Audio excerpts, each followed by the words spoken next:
Seperti yang telah kita ketahui, Nabi Muhammad menaruh perhatian yang sangat besar terhadap anak-anak yatim.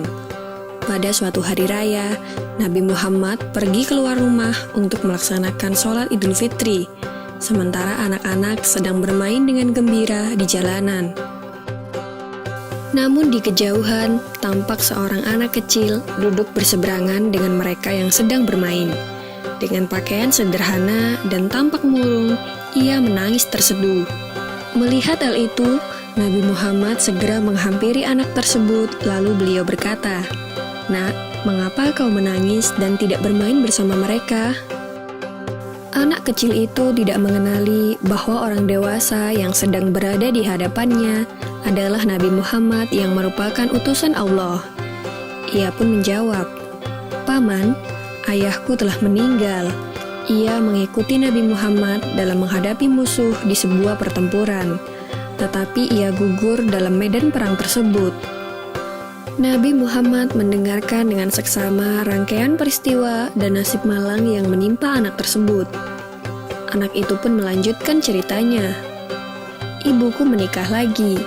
Ia mengambil warisanku yang merupakan peninggalan ayah, sedangkan suaminya mengusirku. Kini aku tak memiliki apapun. Dan hari ini aku melihat teman sebayaku merayakan hari raya bersama ayah mereka. Perasaanku dikuasai oleh kehampaan tanpa ayah. Karena itulah aku menangis." Mendengar penjelasan dari anak malang itu, hati Nabi Muhammad runtuh. Ternyata masih ada anak-anak yatim dari sahabat yang gugur membela agama dan Rasulnya di medan perang yang mengalami nasib malang seperti anak itu. Namun Nabi Muhammad segera menguasai diri. Nabi yang duduk berhadapan dengan anak ini segera menggenggam tangannya. "Apakah kau sudi bila aku menjadi ayahmu, Aisyah menjadi ibumu, Ali menjadi pamanmu, Hasan dan Husain sebagai saudaramu, dan Fatimah sebagai saudarimu?" tanya Nabi Muhammad.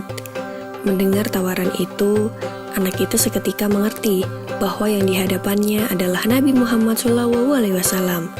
"Kenapa tak sudi wahai utusan Allah?" jawab anak ini dengan senyum terbuka. Nabi Muhammad kemudian membawa anak angkatnya pulang ke rumah. Di sana anak ini diberikan pakaian terbaik. Ia dipersilahkan makan hingga kenyang. Penampilannya diperhatikan, lalu diberikan wangi-wangian.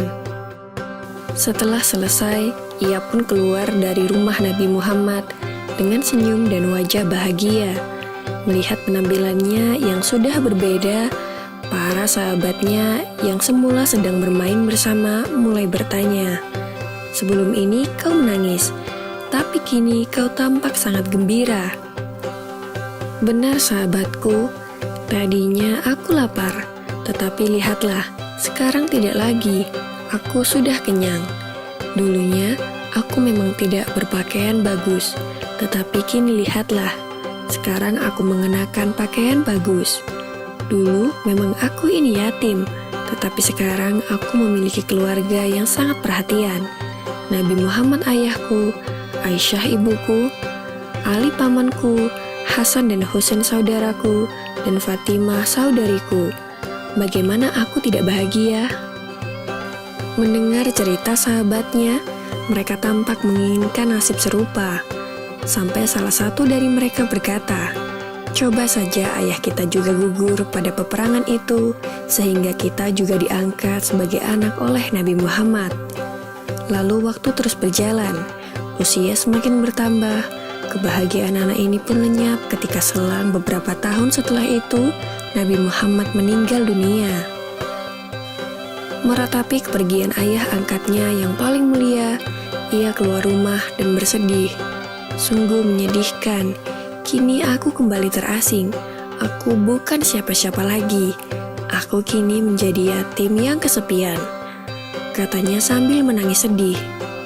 Sayyidina Abu Bakar As-Siddiq yang menyaksikan anak ini segera memeluknya. Sayyidina Abu Bakar kemudian mengambil alih pengasuhannya. Wallahu alam. Semoga kisah ini dapat mempertebal iman kita dan semakin percaya terhadap kebesaran dan kuasa Allah Subhanahu wa Ta'ala. Amin ya Rabbal Alamin.